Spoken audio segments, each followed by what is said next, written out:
Go! Assalamualaikum warahmatullahi wabarakatuh.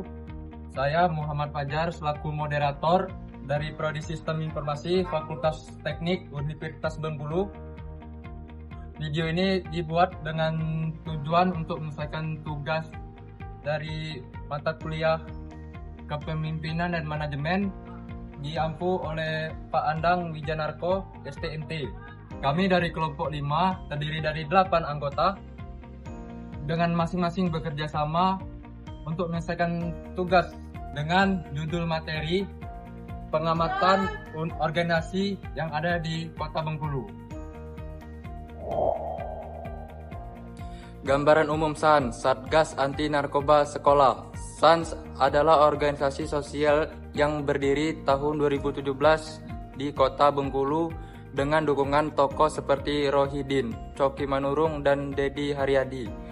Organisasi ini dibentuk karena kepedulian terhadap maraknya penyalahgunaan narkoba dan minuman keras di kalangan pelajar. Fokus utama SANS adalah pencegahan narkoba di lingkungan sekolah serta pengembangan potensi siswa agar berani tampil di masyarakat. SANS aktif mengadakan berbagai kegiatan seperti penyuluhan saat MPLS, kampanye di media sosial, serta kegiatan olahraga seperti turnamen futsal, Kapolda Cup. Anggotanya mayoritas pelajar SMA atau SMK di Bengkulu. Melalui organisasi ini mereka belajar kepemimpinan, komunikasi, dan kerja sama tim, serta berperan dalam berbagai divisi kegiatan. SANS berfungsi ganda sebagai agen pencegahan narkoba dan wadah pembelajaran sosial bagi siswa. Dengan dukungan sekolah, pemerintah, dan aparat hukum, SANS semakin dipercaya masyarakat dan berkontribusi menciptakan lingkungan sekolah yang sehat dan bebas narkoba. SANS menjadi simbol harapan bagi lahirnya generasi muda Indonesia yang bersih dan berprestasi menuju generasi emas 2045. Untuk organisasi SANS, posisi tertinggi ada pada koordinator umum yaitu Direktorat Res Narkoba Polda Bengkulu yang didampingi oleh wakilnya yaitu Sekretaris Daerah Provinsi Bengkulu dan Heni Kauli SPTMM CRMO. Setelah itu ada Ketua Umum yaitu Dedi Haryadi, kemudian Wakil Ketua yaitu Izon Suhendra, Smiken Ayu Putri, dan wakil lainnya. Berikutnya ada Sekretaris Umum yaitu Pelangi Wulandari dengan Wakil Sekretaris yaitu Mevira Rodatul Jana. Sementara bagian bendahara dipegang oleh Septisia Tri Lestari dan Wakil Bendahara adalah M. Iqbal. Untuk struktur lengkapnya bisa kalian lihat di sini.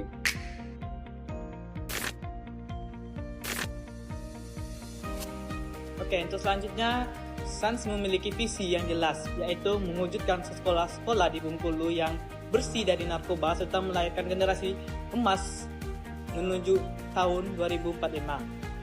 Visi ini menjadi dasar pijakan organisasi dalam setiap kegiatan yang dilakukan sekaligus mencerminkan cita-cita besar untuk membentuk lingkungan pendidikan yang sehat dan bebas dari pengaruh negatif narkoba. Untuk mendukung visi tersebut, SANS memiliki beberapa misi penting. Pertama, menjadi pelopor gerakan anti narkoba di tingkat sekolah dengan mengajak siswa-siswi terlibat aktif dalam pencegahan. Kedua, memberikan edukasi tentang bahaya narkoba melalui berbagai bentuk kegiatan, baik penyuluhan langsung maupun kampanye digital. Ketiga, menumbuhkan kesadaran dan kepedulian siswa agar tidak terjerumus dalam pergaulan yang salah. Keempat, membentuk karakter positif pada generasi muda seperti percaya diri, berani tampil di depan publik, serta mampu menjadi teladan bagi teman-teman sebaya. Dengan visi dan misi ini, SANS berkomitmen untuk menjadi wadah pergerak perubahan yang nyata di lingkungan sekolah maupun di lingkungan sekitarnya.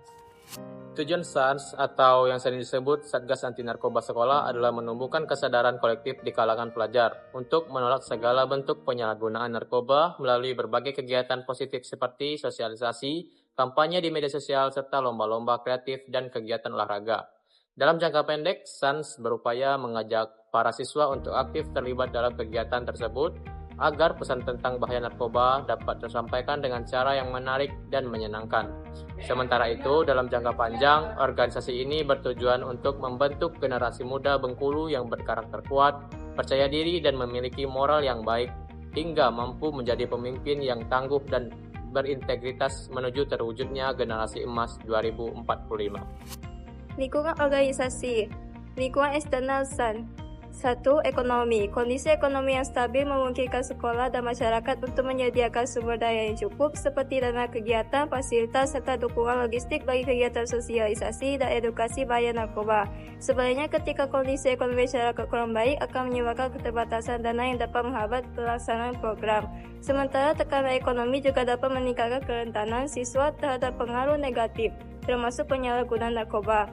Yang kedua, demografi. Sekolah yang berada di wilayah perkotaan umumnya memiliki akses lebih luas terhadap lembaga pemerintah, kepolisian, serta instansi kesehatan yang dapat diajak bekerja sama dalam kegiatan penyuluhan dan pembinaan. Namun di sisi lain, kawasan perkotaan juga lebih rentan terhadap peredaran narkoba karena mobilitas penduduk yang tinggi dan pengaruh gaya hidup modern serta westernisasi. Sementara itu, sekolah di daerah pedesaan atau terpencil mungkin memiliki tingkat risiko penyalahgunaan narkoba yang lebih rendah, tetapi menghadapi keterbatasan dalam sumber daya informasi dan akses terhadap program pencegahan. Yang ketiga, politik dan hukum. Faktor politik dan hukum meliputi kebijakan pemerintah, peraturan perundang-undangan, serta dukungan lembaga penegak hukum dalam upaya pemberantasan narkoba. Stabilitas politik dan sistem hukum yang tegas akan memperkuat pelaksanaan program pencegahan pembinaan dan pengawasan di masyarakat maupun di lingkungan pendidikan. Yang keempat, sosial budaya. Masyarakat Bengkulu dikenal memiliki budaya yang masih kental dengan nilai kekeluargaan, gotong royong, serta religius yang dapat menjadi modal sosial dalam membangun lingkungan pendidikan yang sehat dan berkarakter. Nilai-nilai ini dapat dimanfaatkan untuk memperkuat pembinaan moral pelajar dan meningkatkan kesadaran kolektif terhadap bahaya narkoba. Namun perubahan sosial akibat arus modernisasi dan pengaruh media digital mulai mempengaruhi gaya hidup remaja yang terkadang bertentangan dengan norma dan adat setempat. Yang kelima, teknologi. Perkembangan teknologi informasi memberikan peluang besar bagi pelajar untuk mengakses dan menyebarkan edukasi tentang bahaya narkoba melalui media sosial, website, dan platform digital secara kreatif. Namun kemajuan ini juga membawa risiko seperti akses terhadap konten negatif dan pergaulan daring yang tidak sehat. Karena itu, sekolah dan masyarakat perlu bijak memanfaatkan teknologi sebagai sarana pembinaan karakter pelajar. Yang keenam, global.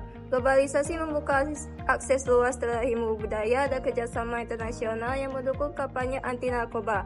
Meski demikian, masuknya nilai-nilai asing seperti hedonisme dan pergaulan bebas dapat mengancam moral remaja. Untuk tetap berpegang pada nilai dan budaya bangsa agar tidak terpengaruh hal negatif dari arus global. Lingkungan internal dan budaya organisasi SAN.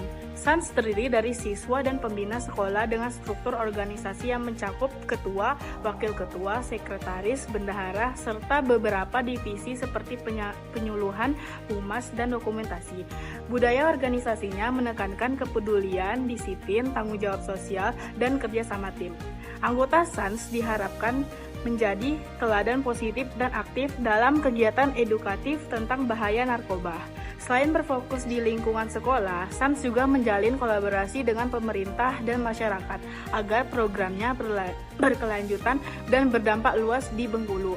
Melalui kegiatan tersebut, SANS tidak hanya berperan dalam pencegahan narkoba, tetapi juga menjadi wadah pembentuk karakter kepemimpinan dan keterampilan sosial bagi generasi muda. Baik, kami mendapatkan adanya faktor-faktor yang memperkuat suatu organisasi SANS atau Satgas Anti Narkoba Sekolah. Yang pertama adalah strength atau faktor kekuatan, yaitu mendapatkan dukungan penuh dari sekolah, pemerintah, dan kepolisian. Yang kedua, fokus khusus pada pencegahan narkoba di kalangan pelajar. Yang ketiga, anggota berasal dari siswa sehingga lebih dekat dengan target sasaran. Berikutnya ada kelemahan.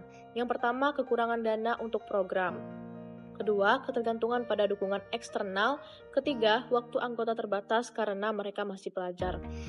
Nah, yang ketiga adalah peluang, yaitu dapat memperluas kerjasama dengan instansi atau lembaga lain. Yang kedua, pemanfaatan media sosial untuk kampanye kreatif. Yang ketiga, potensi menjadi model nasional gerakan anti narkoba sekolah. Lalu yang keempat, yaitu tantangan, yaitu adanya modus narkoba yang semakin beragam dan sulit dideteksi. Kedua, pengaruh pergaulan bebas di sekolah. Ketiga, lemahnya kontrol lingkungan sekitar dan orang tua. Selanjutnya ada strike opportunities. Yang pertama, memperluas kerjasama dengan lembaga eksternal melalui dukungan sekolah dan pemerintah. Kemudian memanfaatkan kedekatan anggota dengan pelajar untuk kampanye kreatif di media sosial. Selanjutnya, mengembangkan program edukasi anti narkoba yang bisa dijadikan model nasional, mendapatkan sponsor atau dana tambahan untuk kegiatan positif pelajar. Kemudian ada weakness opportunities, di mana mengatasi keterbatasan dana dengan menjalin kerjasama sponsor dari perusahaan lokal dan instansi pemerintah, memanfaatkan peluang dukungan eksternal untuk mendapatkan pelatihan manajemen organisasi bagi anggota. Kemudian mengembangkan program kreatif berbiaya rendah agar tetap berjalan meski dana minim. Menjalin kolaborasi dengan komunitas lain untuk saling berbagi sumber daya dan pengalaman. Kemudian ada strength traits. Yang pertama, memanfaatkan dukungan pemerintah dan sekolah untuk menindak cepat kasus penyalahgunaan narkoba menggunakan citra positif organisasi. Kemudian ada kegiatan rutin berupa penyuluhan dan sosialisasi sebagai sarana mengalihkan siswa dari ancaman narkoba, menguatkan peran teman sebaya agar bisa mendeteksi adanya perilaku yang salah. Kemudian ada weakness trait, membuat perencanaan keuangan lebih ketat agar tetap bisa menjalani program meski dengan dana terbatas, mengurangi ketergantungan pada bantuan instansi dengan memperbanyak kegiatan mandiri, kemudian memperkuat jaringan internal antar anggota agar tetap solid menghadapi ancaman lingkungan negatif. Poin selanjutnya adalah mengoptimalkan media sosial sebagai sarana edukasi murah untuk melawan penyalahgunaan narkoba yang semakin kreatif. Mungkin itu saja dari kami. Jadi kesimpulan SANS, Satgas Anti Narkoba Sekolah, hadir bukan sekedar sebagai organisasi fokus pada kalangan pelajar, tetapi sebagai gerakan sosial yang nyata dalam melawan penyalahgunaan narkoba di kalangan semua remaja. Dengan semangat kebersamaan, dukungan pemerintah, serta kreativitas anggota mudanya, SANS mampu membuktikan bahwa pencegahan narkoba bisa dilakukan dengan cara yang edukatif, positif, dan menyenangkan. Melalui kegiatan penyuluhan, kampanye digital, hingga turnamen olahraga SANS tidak hanya mencetak generasi yang bebas narkoba, tetapi juga generasi yang berkarakter, berani, dan peduli terhadap lingkungan sosialnya. SANS adalah bukti bahwa perubahan besar bisa dimulai dari langkah kecil para pelajar yang ingin membuat perbedaan.